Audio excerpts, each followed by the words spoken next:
السلام علیکم ورحمۃ اللہ وبرکاتہ۔ بسم اللہ الرحمن الرحیم۔ آنکھوں کانوں کی حفاظت کی مسنون دعا۔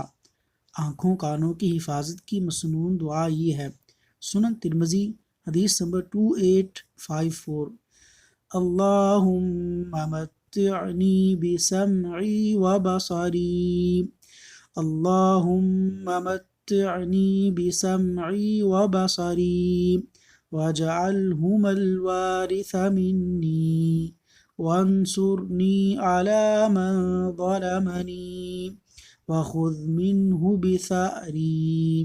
ترجمہ: اے اللہ مجھے ساری عمر قوت سماعت و بصارت سے نوازے رکھنا اور انہیں میری وراثت بنا دے، اور مجھ پر ظلم کرنے والے کے خلاف میری مدد فرما اور اس سے میرا بدلہ لے۔